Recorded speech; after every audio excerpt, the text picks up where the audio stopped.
Grabando.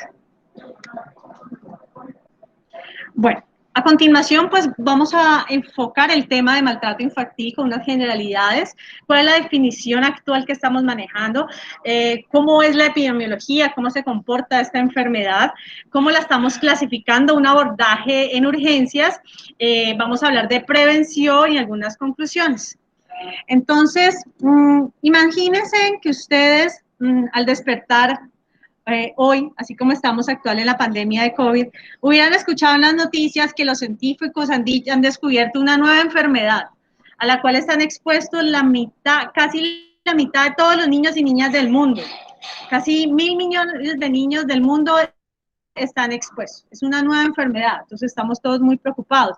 Pero que además de esta enfermedad que están anunciando en las noticias, nos dicen que esos niños que están expuestos a esa enfermedad pueden tener complicaciones o riesgos de padecer enfermedades mentales, trastornos de ansiedad, enfermedades crónicas, cardiopatía, cáncer, posibles algunas enfermedades como enfermedades de transmisión sexual, problemas sociales, como delincuencia, uso de drogas, pues estamos hablando de que eso se llama maltrato o violencia infantil.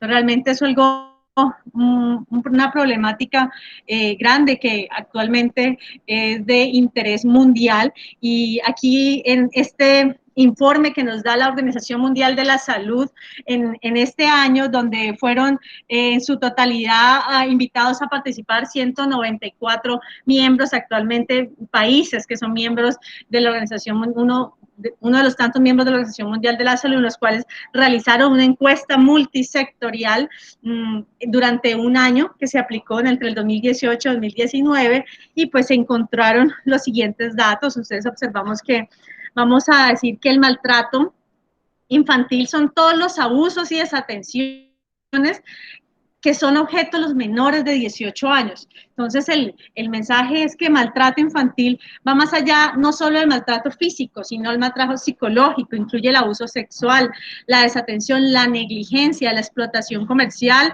y todo aquello que puede causar daño en la salud, el desarrollo, la dignidad del niño, que pueda poner en peligro su supervivencia dentro del contexto de una relación de poder y confianza. Esto también incluye a aquellos pacientes que ya tienen pareja, algunas adolescentes, y si se están expuestos a violencia intrafamiliar, también incluye dentro de el diagnóstico de maltrato. Pero pues el maltrato en Colombia, el cual está apoyado en la definición, nos dice lo mismo, una definición u omisión que interfieran negativamente con el sano desarrollo físico, mental y emocional de ese menor de 18 años, causado por un adulto o cuyo cuidado se encontraba el menor. Y pues incluimos todas las características: maltrato físico, emocional, abuso sexual, embarazo adolescente, hablamos de otros tipos que vamos a ver más adelante, como síndrome de bebé zarandeado, la negligencia, maltrato social y, ojo, maltrato institucional, niños institucionalizados que también están corriendo riesgos de este tipo. Bueno, ¿y cómo se presenta esta enfermedad? Entonces, aquí observamos, es una encuesta representativa efectuada aproximadamente a 96 países sobre la prevalencia de la violencia en la niñez en el mundo.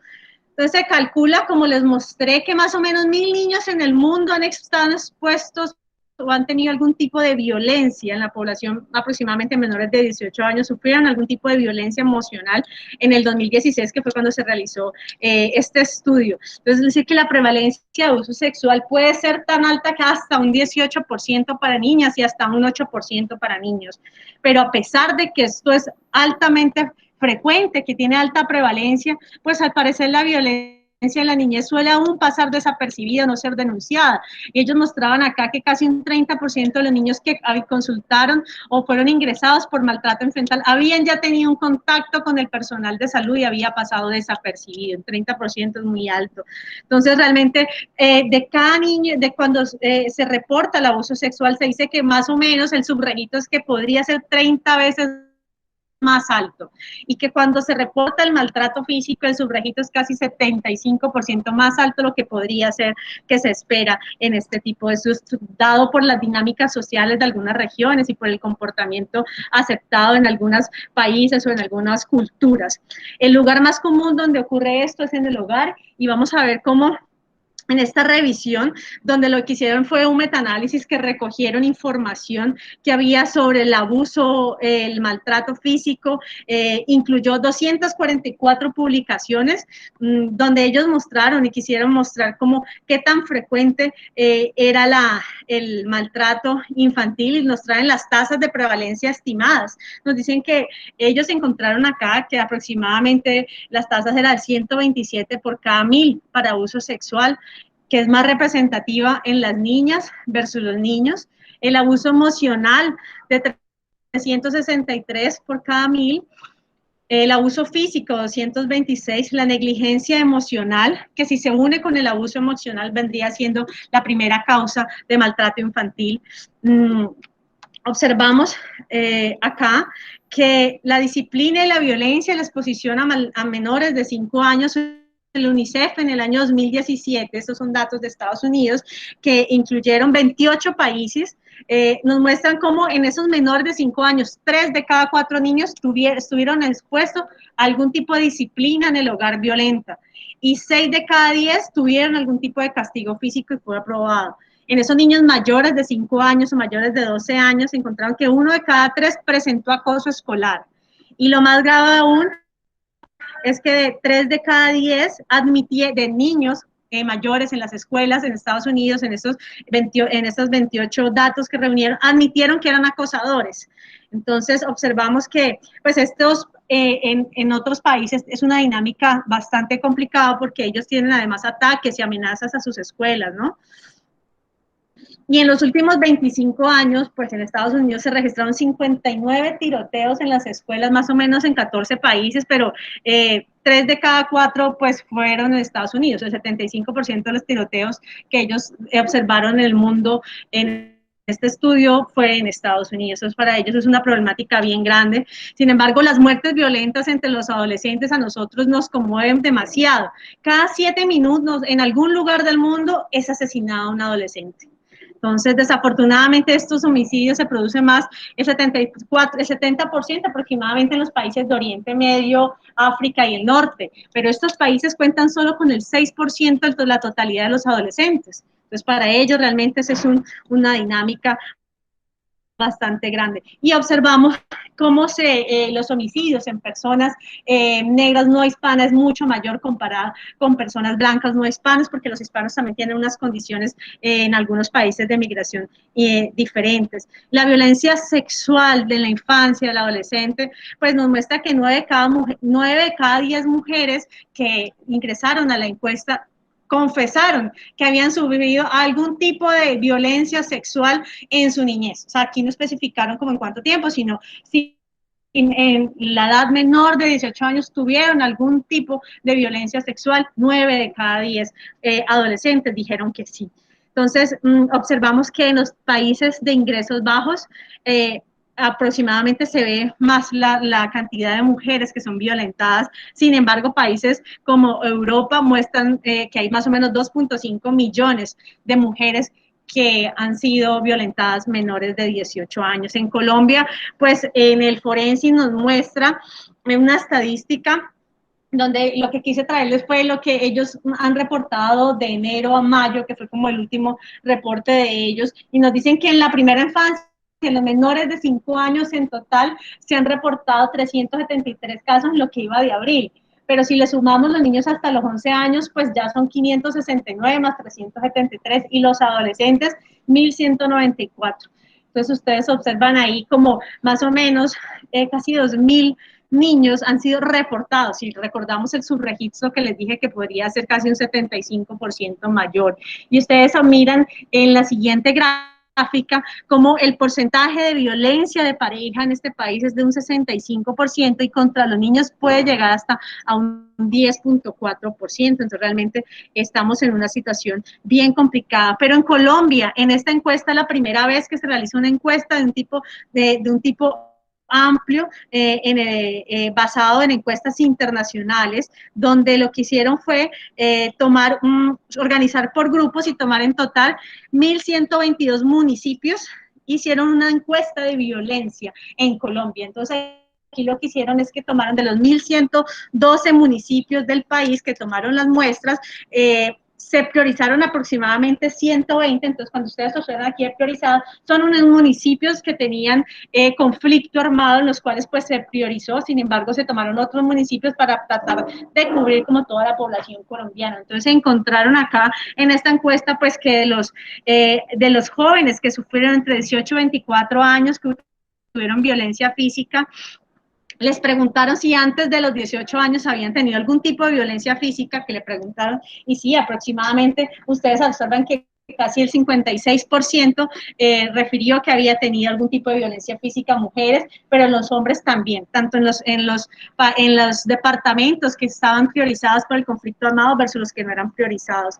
Pero les preguntaron además si la violencia física que sufrieron por el tipo de perpetrador. Entonces, observamos que la mayoría eran en su hogar. Entonces, observamos como los padres, los cuidadores, el compañero de pareja de esa paciente, los pares, los amigos y los adultos de la comunidad. Casi todos fueron pacientes, eran conocidos, los agresores. En la violencia psicológica, refirieron cuáles de ellos habían tenido en su niñez o en la adolescencia violencia psicológica, y la violencia psicológica llegó casi al 50% en las mujeres, un poco menor en los hombres, aproximadamente un 25%, pero igual, también por las dinámicas culturales, en algunas ocasiones hay un subregistro en los hombres. ¿Qué encontraron? El reporte de acceso por parte de los jóvenes que tuvieron violencia física. Entonces encontraron cómo se dieron cuenta los servicios de salud. Entonces dijeron que más o menos el 57% le contó a alguien que le había pasado algo. Le contó a alguien que había sufrido un abuso físico. Sin embargo, solo el 20% buscó atención en algún servicio, bien sea escolar, en algún servicio médico, en algún servicio fuera de su casa, y solo el 8.6% de las mujeres realmente recibió algún tipo de ayuda. En hombres observamos que el 51% dijo que había tenido un acceso y le había contado a alguien, y solo el 3% tuvo algún tipo de apoyo. No refieren si algún tipo de apoyo emocional, física, pero recibió ayuda. Entonces, ¿quién cree? ¿Por qué no cuentan? ¿Por qué no informan los niños que les ha pasado algo? Pues en algunas mujeres las dinámicas pensaron que esto era algo normal, natural, creyeron que no era un problema. En el maltrato psicológico de estos pacientes, ellos refieren que pensaban que era su culpa o que tal vez no lo necesitaba.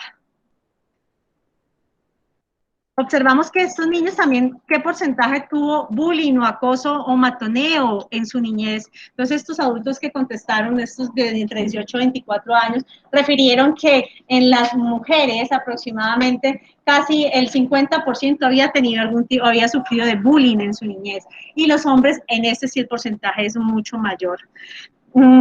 ¿Cuáles son las consecuencias que tuvieron esos pacientes que estuvieron expuestos a violencia psicológica antes de los 18 años? Y mostraron que el estrés mental realmente llega por encima del 70%, casi el 80% de estos pacientes tuvieron algún tipo de compromiso a nivel mental. Algunos con ideación suicida, y esto es demasiado alto, un 50% de las personas expuestas a violencia tuvieron una consecuencia con ideación suicida, y alguna vez se causó daño a sí mismo. Hablan de un 20% para mujeres, un 6% para hombres. Bueno, ¿y qué tan frecuente es esto que estamos viendo tan grave? Entonces, el Hospital Universitario del Valle, gracias al Departamento de Estadística, me brindó esta información. En el año 2018 se reportaron en este hospital aproximadamente 858 casos de maltrato, de los cuales 223 fueron derivados al Instituto Colombiano de Bienestar Familiar. En el 2019 hay un reporte solo de 471 casos de maltrato, y en lo que va corrido del año van aproximadamente 198 casos reportados. Cali reporta una tasa de violencia intrafamiliar aproximadamente de 26 por cada 100.000 niños para menores de 18 años. Y en menores de 15 años, pues el homicidio ocupó el 44% en Cali hasta el año pasado.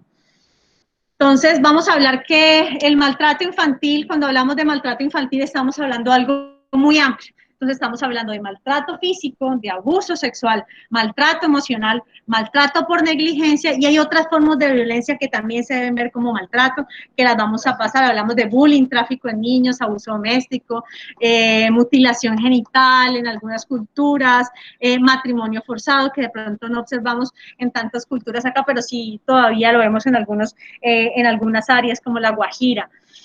¿Qué factores de riesgo tienen? Entonces, algunos niños tienen unos factores de riesgo de sufrir maltrato infantil, aquellos niños que no fueron deseados, que fueron recién nacidos pretérmino, que tuvieron dinámicas, un sexo no deseado, que tengan enfermedades crónicas, niños que tengan hiperactividad, que son como hiperactivos, que tengan discapacidades, que vengan de alguna comunidad cultural, religiosa específica, niños que estén en situaciones de desplazamiento, vulnerabilidad, que estén en las calles, que es lo que observamos actualmente en los semáforos, niños institucionalizados. Pero la familia, que es el grupo el que debe proteger a ese niño, que es donde ocurren todo el tipo de maltrato, observamos que los padres jóvenes, el embarazo no deseado, cuando hubo violencia previamente en la familia, uso de sustancias psicoactivas, que no hubo un control prenatal, eso es alta sospecha, que en la familia ya hay maltrato físico, enfermedad física, mental,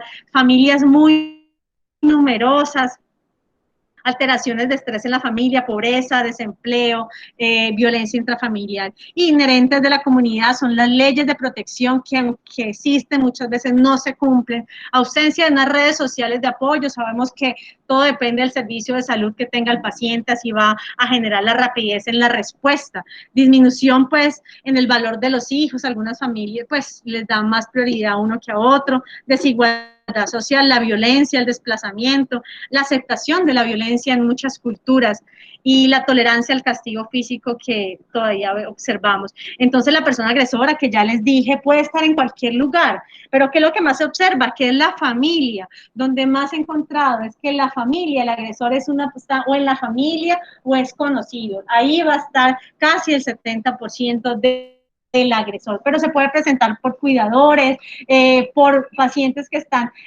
asisten a alguna religión, por el pastor, por personal de salud, por personal de justicia, por lugares que están institucionalizados, pero también pues puede ocurrir por grupos desconocidos, grupos de delincuencia o un ataque de alguien completamente desconocido que realmente no es lo menos común. Entonces vamos a hablar uno por uno. El maltrato físico, pues les quiero especificar que es esa fuerza física contra el niño de modo que le esté ocasionando o probablemente le esté generando daños físicos o en su salud emocional o en la supervivencia. Entonces es la aplicación de una fuerza deliberada a ese menor.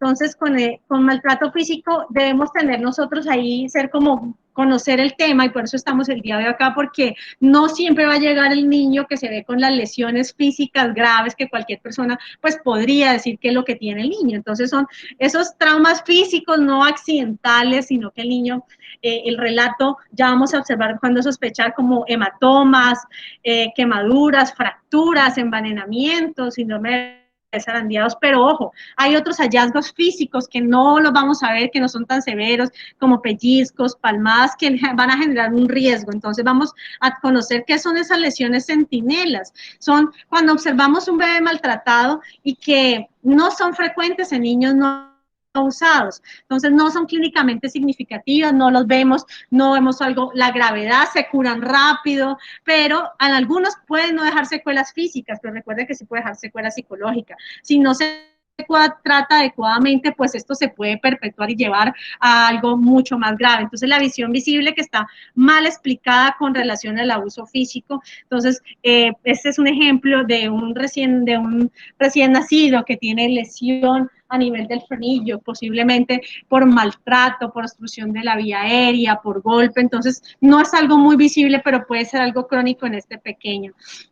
Siempre entonces observen las lesiones sugestivas de maltrato. Siempre debemos ser muy pendientes de estas lesiones.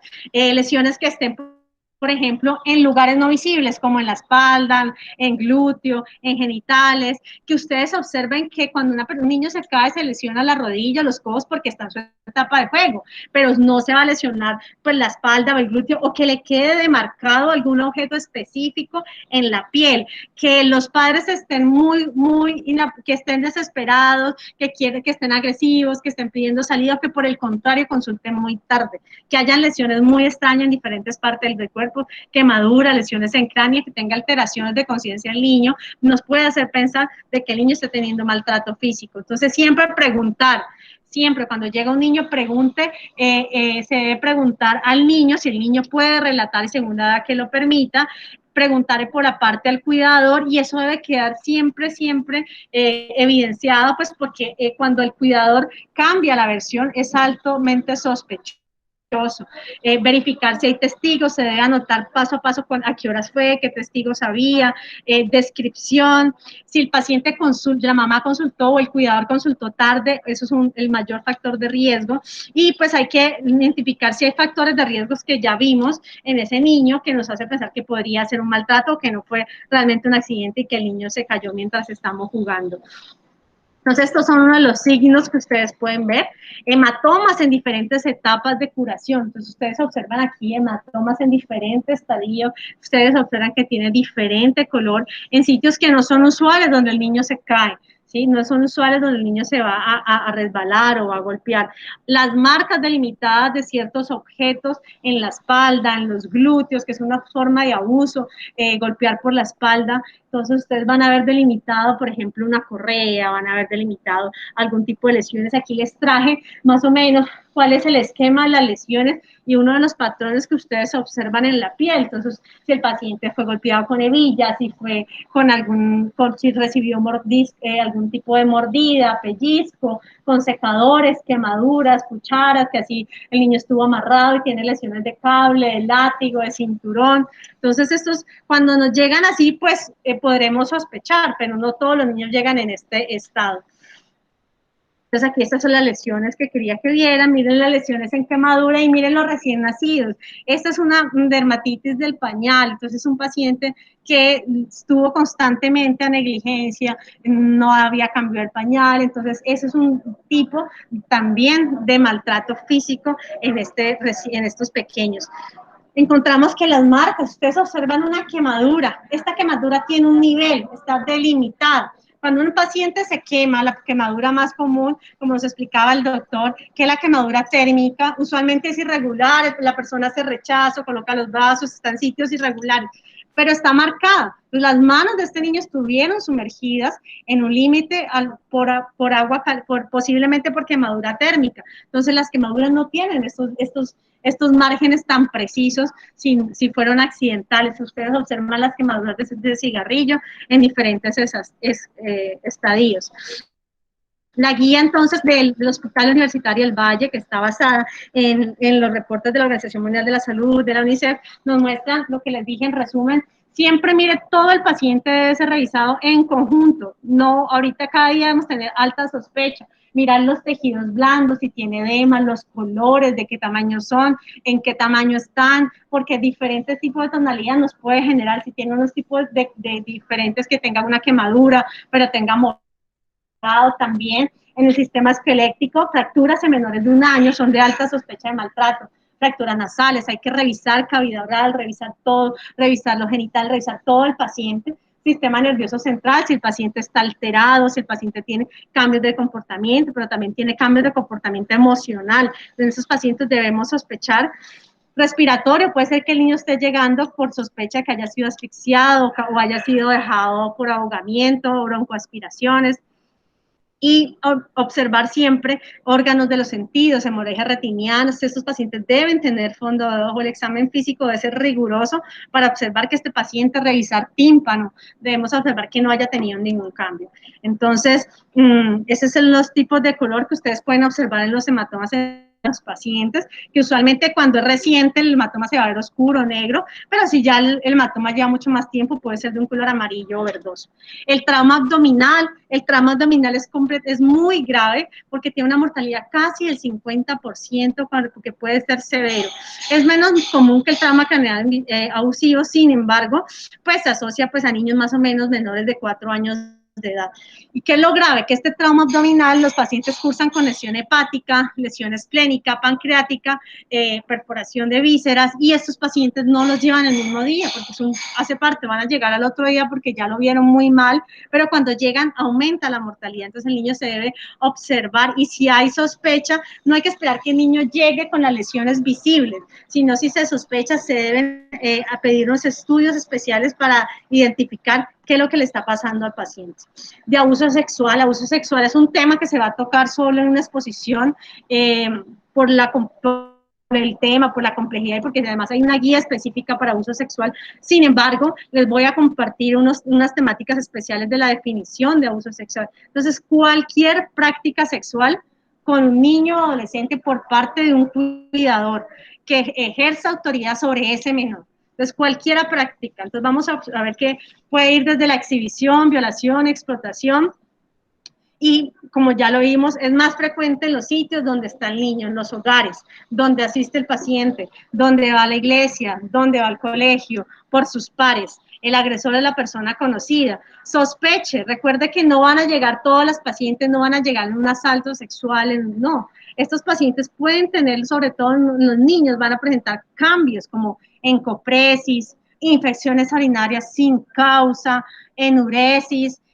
cambios en los esfínteres, ojo, flujo vaginal, flujo uretral, que no es normal, cambios, conductas sexuales, conductas de estos pacientes, síntomas depresivos, ansiedad. Entonces, muchas veces son detectados en los colegios por las profesoras. Temor a estar con familiares, o por el contrario, temor a estar en la casa. Donde haya un niño que su familiar o en la casa hayan violentado a otro niño sexualmente, tiene un alto riesgo, que tengan comportamiento bulímico, anorexia, sobre todo en adolescentes, que haya consumo precoz de sustancias psicoactivas, o que hayan conductas sexuales inapropiadas para la edad, nos hace sospechar que este paciente está con un abuso. Entonces, no vamos a ver los signos claros, sino que son aquellas centinelas que tenemos que nosotros identificar. ¿Cuáles son los de certeza? Que son los más fáciles, ¿no? Si el paciente presenta desgarros, sobre todo en las 4 y las 8 de las manecillas del reloj del examen físico. Si se documentó semen en alguna parte del cuerpo, así un paciente no haya tenido relato. Las pacientes por su maltrato psicológico no siempre pueden negar, o por ser la persona familiar, puede ser su padre, no quiere informar. Entonces, si se documenta, es un signo de certeza. Embarazo menor de 14 años, actualmente se considera un signo de certeza de abuso sexual en Colombia. Dilatación del ano de más de 2 centímetros, también nos genera un signo de certeza. Pero entonces hay otros signos altamente probables, y es infecciones vaginales por clamidia. En vagina, algún tipo de desgarro cuando ya se ha descartado que no hubo trauma, cuando hay una laceración pero aguda del himen, cuando vemos esa cicatriz de la fosa navicular o laceración, cuando hay un flujo vaginal, sobre todo purulento, asociado a laceraciones o laceraciones anales, no es común. Cuerpos extraños en vagina también nos hacen pensar que esta niña está teniendo algún tipo de violencia, signos de infección de transmisión sexual a hombres y mujeres. Y posible cuando hay lesiones en el aparato genitourinario, cuando vemos hematomas en vagina, en muslos, pues asociar también podría ser a golpes de las niñas, de los niños jugando, pero se debe sospechar ruptura de vejiga, cuerpos extraños en vagina, en intestinos, condilomatosis en el área genital en menores de 5 años, y equimosis de paladar. Pues sabemos que cada día pues los adolescentes están teniendo conductas de riesgo, entonces sobre todo sospecharlo en aquellos menores de edad. Este es el que yo les dije, pues el signo agudo que no vamos a ver tan frecuente, que es la destrucción y la lesión aguda, pero vamos a poder observar de pronto signos que nos hacen pensar que este paciente está teniendo un abuso. Y para terminar con abuso sexual. Actualmente hay nuevas prácticas de abuso sexual para los menores. Entonces encontramos aquel acto sexual que es el que de pronto nosotros pensamos de primero, que no es el más común en la edad pediátrica, que es ese acto sexual no deseado que incluye besos, caricias, sexo oral, anal, penetración vaginal, anal, y que es impuesto por otra persona cuidadora. Está la explotación sexual, es cuando la persona ya es convertida como un objeto y es vendida como una mercancía, y aquí es donde hay unas redes grandes de este tipo y muy peligrosas. El sexting, que se ha vuelto tan común actualmente con los celulares, y es ese envío de mensajes de texto y de fotos a nivel de desnudos o de las partes de los menores, con intercambio de mensajes y material online de contenido sexual. El grooming, que es cuando un adulto, ahorita en las redes sociales y más con el tema de la pandemia que están tan expuestos los niños, se hace pasar por un niño, crea un perfil falso electrónicamente para generar actividad sexual con ese menor. Entonces, ese menor que está solo y cree que está hablando con un niño, detrás hay un adulto o una red. Y el ciberacoso, que es ese hostigamiento que sufre esa víctima a través de mensajes, videos, comentarios, y el ciberacoso, pues el paciente, la persona no va a conocer de frente, pues a quién es la persona que la está lastimando, simplemente le van a llegar acosos, pero esto puede generar daños severos, humillar o difamar la integridad de la persona. Eso es muy importante porque esto es lo que estamos viendo ahora, y nosotros en pediatría debemos hacer énfasis en esta área, sobre todo en aquellas personas que son tan jóvenes. Entonces, el maltrato emocional, que es un patrón relacionado y dañino de parte del cuidador sobre el niño, con un lenguaje que va a afectar toda la autoestima del menor. Entonces, observamos que es ese patrón de daño del cuidador desde el lenguaje y la afectividad que le va a generar el daño. ¿Qué es lo más terrible? Que esta persona que le está generando el daño tiene un vínculo emocional con ese niño. Entonces ese niño tiene la persona que más lo debe proteger, la persona que más lo está maltratando. Es esas sensaciones que le dice al paciente que tiene poco valor, defectuoso, que no es digno de ser amado, que no es valioso, y ese paciente va a sentir eso. ¿Cuáles son los desencadenantes? En algunas familias, el uso de alcohol, algunos eventos dolorosos, sustancias psicoactivas, la carencia emocional de ese victimario, de esa que está generando daño, suple esa dependencia o esos problemas psicológicos, generando dependencia y subordinación hacia la víctima. Entonces el maltrato emocional es un maltrato que va a generar menosprecio. Cuando ustedes observan que los menores son aterrorizados, que tienen explotación laboral, que no le permiten jugar, que no le permiten desarrollar, que son rechazados, que no son golpeados, pero los dejan todo el día aislados en una esquina, que tienen patrones de crianza inadecuados, y para esa cultura y esa familia podría ser normal, o inclusive que son obligados a observar violencia familiar por otros miembros de su familia. Entonces este maltrato emocional va a generar alteraciones en el desarrollo para ese menor para siempre, en su autoestima, en su autoconcepto, en la autonomía, en la salud mental, en su seguridad, en los problemas interpersonales, va a tener bajo rendimiento, trastornos psicosomáticos, posiblemente consumo de abuso, sustancias psicoactivas, delincuencia, falla en el medro, problemas de salud físico, ansiedad, y tiene alta mortalidad en la adultez y la adolescencia. El otro tipo de maltrato es el maltrato por negligencia, abandono, que es la incapacidad que tiene ese cuidador de proveer al niño las condiciones sanitarias adecuadas, de educativas, psicológicas, de nutrición, de alojamiento, de protección frente a un peligro inherente que corren los niños. Pues recuerden que los niños dependen completamente de sus cuidadores. Entonces ustedes observan, hay madres que consumen drogas, que no los llevan, no los escolarizan, no los registran, menores que están al cuidado de otro menor de edad que está igualmente maltratado. Entonces, ¿cuáles son las características de esos cuidadores negligentes? Aquella personalidad impulsiva, agobiada, maltratada, deprimida, que tengan inclusive retraso mental, psicótica o apática, entonces debemos sospecharlo. Aquel niño que tenga un afecto inapropiado, que se vea malnutrido, que no esté limpio, que siempre huela regular, que tenga múltiples accidentes en casa, que no crezca bien, que no haya sido registrado, nos hace pensar que este niño está pasando alto, que no esté yendo al colegio, o que por el contrario esté faltando, que no tenga vacunación, que tenga enfermedades recurrentes, que no cumpla con los tratamientos que le están enviando, que no asista a controles médicos y que tenga trastornos psicoafectivos. O ese niño que está hospitalizado y que pide comida, que roba comida, que no usa ropa suficiente para el clima, dice que mantiene solo, entonces en ese paciente se debe sospechar y muchas veces la comunidad, cualquier persona de nosotros, pues está en el deber de hacerlo. Y le resumo los tipos de negligencia: física, médica, educacional y emocional. Y les traje este estudio en Estados Unidos que hicieron y era que midieron qué tan fatal la mortalidad que ellos tuvieron en menores de edad se asoció a negligencia. Entonces recuerden que pues se va a ver más en la barra que ustedes ven grande, rosada en los menores de un año, casi un 44%, las muertes en esa edad se debieron a algún tipo de negligencia. ¿Y por qué? Pues porque esos niños dependen 100% de su cuidador, por el tamaño que están ellos y por la inhabilidad que tienen para defenderse de sí mismos. Fue disminuyendo a medida que los niños fueron creciendo porque ya son niños que se pueden defender un poco más. Sin embargo, ustedes ven acá que la negligencia puede ser crónica, pero también puede ser aguda, como dejar al niño solo en la bañera y fallecer. Entonces, el 69% de las muertes en Estados Unidos en el año 2012 se asociaron con algún tipo, solo con la negligencia. Y la negligencia asociada a negligencia médica llegó casi a un 8.9%.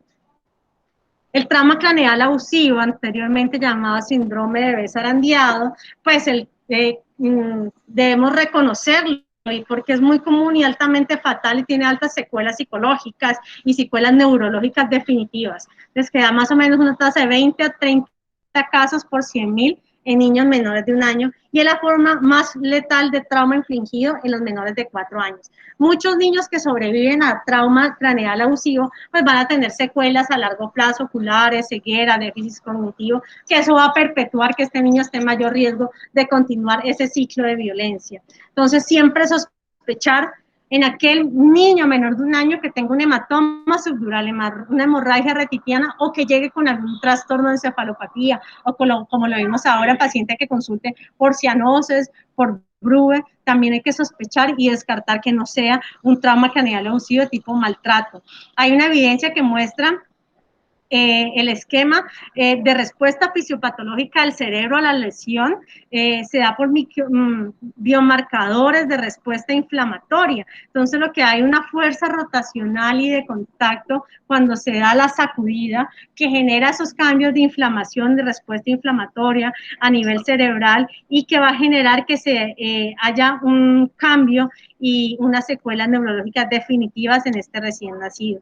Entonces, siempre sospechar en todo recién nacido que nos llegue con un hematoma. Entonces, aquí les traje la foto, eso es un lactante menor de un mes que consultó en paro cardiorrespiratorio. Entonces, llegó en paro cardiorrespiratorio, aquí ustedes observan en la flecha que es traído de urgencias del paciente, donde la mamá refiere simplemente que había tenido, que se estaba ahogando con la leche y que por eso llegó con, hizo paro. Entonces, el paciente, recuerden, todo menor de un mes se debe sospechar, tenía aquí hematomas, tenía la tomografía que se le hizo, demostraba hematoma subdural a nivel temporal del hemisferio derecho, pero también tenía hematoma subdural a nivel de la fosa posterior. En la resonancia se comprobó lo que estaba ocurriendo en este paciente que requirió ventilación mecánica y manejo en cuidado intensivo. Debido a este cuadro, pues el paciente se le hizo el análisis completo de sospecha de maltrato. Y ustedes observan acá fractura 1, 2, 3 arcos intercostales. Entonces, fractura altas en un arco intercostal debido a maltrato. Entonces, estos pacientes se sospecha cuando hay un trauma craneal abusivo que tengan adicionalmente también fracturas costales. Entonces, el trauma craneal, una cuarta parte de los niños con abuso físico tenían una lesión centinela. Entonces, de las lesiones centinelas que debemos sospechar, recordar si el paciente tiene algún hematoma en el torso, en las orejas, en el cuello, o cualquier hematoma subdural en menor de 5 meses, de 4 meses, altamente sugestivo de maltrato. Entonces, este paciente debemos evaluar la cavidad oral, debemos mirar ese frenillo lacerado, rasgado, que nos puede indicar que ese paciente está sufriendo. Y al examen físico, siempre mirar la piel, buscando cambios, fondo de ojo, buscando hemorragia retiniana y valoración por oftalmología, identificar si el relato de la madre que nos cuenta sí concuerda con el mecanismo y pues recuerden que el 85% de los pacientes con abuso craneal abusivo pues van a presentar este tipo de lesiones. Y pues hay unos modelos de estudio de sospecha que ya les dije que se han estudiado para el trauma craneal abusivo, síndrome de bebé zarandeado, como se llamaba anteriormente, que nos hacen pensar que el paciente puede estar cursando. Entonces, si el paciente ingresa, es un paciente menor de un mes o menor de 4 meses con compromiso respiratorio, ustedes observan, ojo, hematomas en oreja, cuello, torso, hemorragias subdurales, algún tipo de fractura en cráneo, sospechar. Casi tiene una sensibilidad del 96%. Y hay otros tipos de modelos predictores para identificar que este paciente está teniendo o que cursa con un trauma craneal abusivo. ¿Cuál es el abordaje entonces de urgencia? Ya vimos que esto es un tema amplio que incluye diferentes modalidades que debemos conocer. Entonces, siempre primero nosotros, aquellas personas que estamos en los servicios de urgencia, va a ser tratado por la persona o el especialista que haya en ese momento, el pediatra que esté especificado dentro de la ruta. Pero si ustedes están y van a egresar y van a ser rurales, ustedes son los médicos que van a hacer esto. Porque ustedes van a ser las personas que tienen que hacer esto en el área rural y lo deben conocer. Entonces, siempre esto debe estar organizado y hay un área donde se debe preparar el entorno para la entrevista, hacer una presentación adecuada si las condiciones del paciente lo requieran, sino lo primero que se debe tratar es las condiciones que están colocando en riesgo la vida del paciente. Establecer las reglas bases, informarle al menor que tuvo maltrato, pues que puede contestar o que no tiene que contestar todo lo que le estamos contando y que es un profesional el que lo está entrevistando, que la entrevista sea práctica, la idea es que el menor se sienta cómodo y que pueda verbalizar libremente lo que tiene.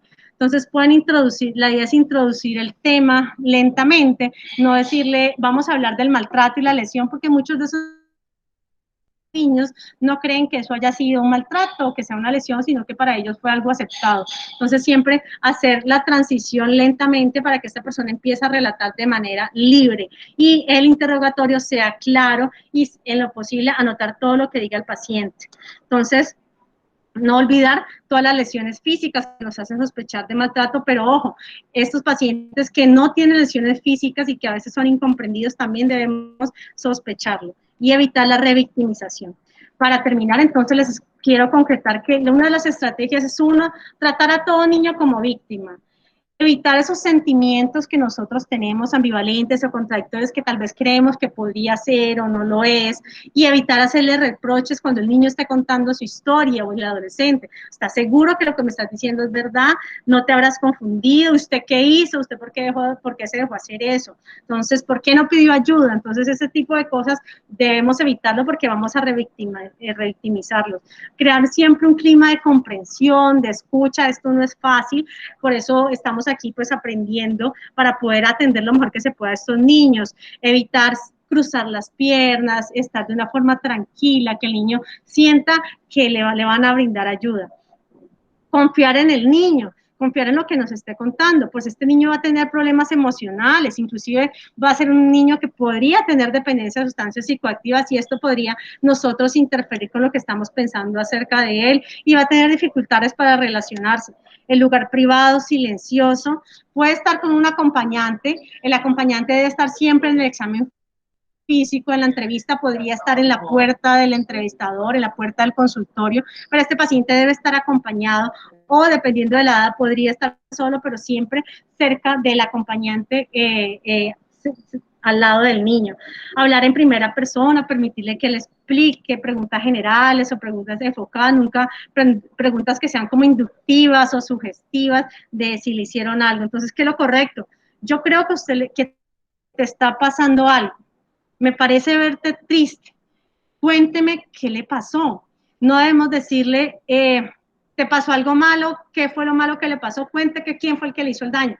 Que no sabemos ese niño cómo esté analizando esa situación y en nuestro primer contacto la idea es que lo haga y que sea un único contacto y que el paciente no tenga que volver a relatarlo. Entonces, esto que se haga de manera completa. Recordemos, la víctima no es culpable y decirle siempre que no tiene la culpa, que la persona que le hizo el daño es el responsable y que es muy valiente a contar todo lo sucedido. escuchar libremente el relato de la víctima y recuerden que pues si es menor de 5 años, pues los familiares van a interferir mucho en lo que esté pasando, entonces se debe por aparte relatar al cuidador, a la persona que lo llevó o a la persona y por aparte el niño para identificar si hay algún cambio en los relatos o en el relato de remisión que hubo de este paciente. Entonces puede ser entrevistado primero el familiar y luego con el niño y observamos cómo es la dinámica, cómo responde el niño con la mamá o con el cuidador que está presente. Si el niño tiene 4 o 5 años, se le puede empezar hablando de qué le gusta, qué hace, si quiere dibujar y luego empezamos a hacer de manera más lenta la introducción a la entrevista. Ya los niños más grandes pues van a tener el juego y se van a expresar de manera más fácil con nosotros y la situación es más fácil, pero si ya estamos ante un adolescente, pues debe estar examinado siempre con otra persona, pero pues digamos que el adolescente va a preferir ser entrevistado solo para poder lograr pues esa empatía. Entonces, lo que queremos es no repetir relatos. Este primer contacto que va a hacer el personal de salud lo debemos hacer nosotros de manera correcta, organizada y siempre debe haber un protocolo. Y el protocolo del abordaje en el Hospital Universitario del Valle en estos pacientes que se sospeche maltrato infantil. Recuerde que hay una guía solo para maltrato y abuso sexual que no la va a tocar el día de hoy. Esto es para maltrato en general. Entonces, siempre buscar lesiones esqueléticas en ese menor de edad que estamos sospechando. ¿Qué vamos a pedirle? Radiografía de huesos largos, radiografía de reja costal. Si ustedes observan que no están seguros, que hay una lesión que no parece fractura, sí parece, podríamos hacer un control radiográfico. Estudios de la médula ósea, de la enfermedad ósea, como calcio, fósforo, fosfatasa alcalina, sobre todo si estos niños han tenido fracturas previas y han estado expuestos a fracturas en consolidación, entonces necesitamos cómo está el metabolismo óseo. Los laboratorios debemos pedir un hemograma, unas pruebas de coagulación, una función renal, uroanálisis, si es necesario buscar tóxicos en orinas, función hepática. Si está alterada la función hepática, recuerden del trauma abdominal, puede cursar con función hepática alterada y hay unas funciones como TAC de cráneo, TAC de cráneo simple se debe revisar en estos pacientes con sospecha. Y si creemos que haya un trauma abdominal, una alteración de las enzimas hepáticas, podemos pedir un TAC abdominal o una ecografía abdominal de inicio y si hay alta sospecha, remitir al TAC. Entonces, el primer paso es obtener la historia clínica, de lo cual ya hablamos, realizar el examen físico completo, documentar todo de lo que le ocurrió al niño exactamente lo que creamos, buscarlo por tamaño, lugar de localización y el paciente se debe revisar toda la cavidad oral, el cuerpo, los genitales, siempre fondo de ojo, buscando hemorragias retinianas. Iniciar un proceso diagnóstico después de haberlo valorado, solicitar los estudios para identificar otras lesiones, manejar cualquier otro problema médico agudo. Si el paciente llegó en falla respiratoria, pues se debe manejar el problema agudo en que esté el paciente, alguna infección, y luego vamos a hacer todo el proceso. Siempre debe estar este paciente apoyado de trabajo social y pediatría social, quien en este caso es el que si estamos en semana va a ser el contacto con el paciente, si es fin de semana hay un pediatra que queda a cargo para realizar este tipo de protocolo en el paciente. Y lo más seguro es que el paciente vaya a requerir hospitalización para ser atendido. Este paciente se trata como un triaje 1, considerar exámenes forenses adicionales, si hay que hacer cadena de custodia, sobre todo en los pacientes con abuso sexual, pues debemos remitir hacia el área del protocolo de abuso sexual. Y por último, recordar que esto es un triaje 1, que debemos llenar unas fichas obligatorias, que debemos hacer un examen físico completo, una historia clínica, unos estudios que nos permiten llenarnos de todos los y abarcar todos los sistemas en el paciente, activar la ruta de atención siempre con trabajo social, pediatría social. Hay unos sectores como el Instituto Colombiano de Bienestar Familiar, Fiscalía, Ministerio Público, que están en contacto o relación con urgencias del hospital y psicología. Prevención, Inspire es un conjunto de 7 estrategias basadas en la evidencia que se dirige a los países y comunidades dedicados a tratar y eliminar la violencia contra los niños, que fue lanzado en el 2016, que se unieron diferentes organizaciones como la UNICEF, la Organización Mundial de la Salud, y ellos colocan grandes estrategias como cumplimiento de las leyes para prevención y de maltrato, normas y valores, entornos seguros para los menores, respuesta rápida y servicios de apoyo en estos pacientes, apoyo a padres y cuidadores. Recuerden que muchos de estos niños han tenido padres que también, o madres, o su familia también sufre de maltrato. Ingresos y fortalecimiento económico y educación, aptitudes para la vida. Entonces, lo que queremos es que no haya desigualdad, que haya equidad a nivel del desarrollo infantil temprano, que haya equidad y que haya garantía de alimentos para todos los niños, garantizar entornos seguros, que tengan acceso a recreación, acceso a parques, acceso a salud, garantizar la vacunación en la primera infancia. Y termino con esto, siempre con el menor, recordar que hiciste bien en contar lo que te sucedió, no hiciste nada malo, no tienes la culpa de nada de lo que le ocurrió, el agresor es el responsable. Muchas gracias. Muy bien, doctora. Excelente la revisión. Algunos pequeños detalles de precisión, pero excelente, muy buena su revisión.